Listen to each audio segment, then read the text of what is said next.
Hasil penyelidikan awal terhadap Jody, sopir mobil Vanessa. Seperti diketahui bahwa telah terjadi insiden kecelakaan pada Kamis 4 November 2021 yang mengakibatkan 2 orang meninggal dunia, yakni Vanessa Angel dan sang suami, serta membuat 3 penumpang lainnya terluka. Salah satu korban selamat yakni Tubagus Muhammad Jody Pramastia berusia 24 tahun atau Tubagus Jody yang merupakan pengemudi atau supir mobil yang terlibat dalam kecelakaan tersebut. Jody sedang melakukan pemeriksaan penyidik Satuan Lalu Lintas Polres Jombang pada Jumat 5 November 2021 malam.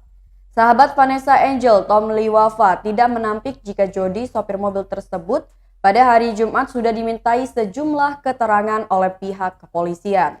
Hanya saja ia mengaku enggan merinci beberapa bagian informasi yang dirasa bukan menjadi kewenangan dari dirinya.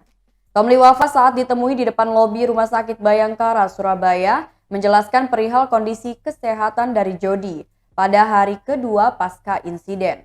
Tom mengungkapkan kondisi Jody terbilang stabil karena hanya mengalami luka ringan berupa lecet pada kulit di beberapa bagian tubuhnya.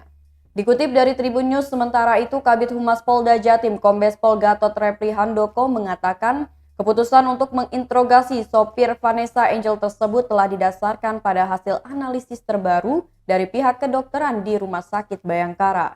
Selain itu, Gatot juga menyampaikan sopir mobil telah dilakukan proses tes urin dengan hasil negatif penggunaan narkotika jenis apapun.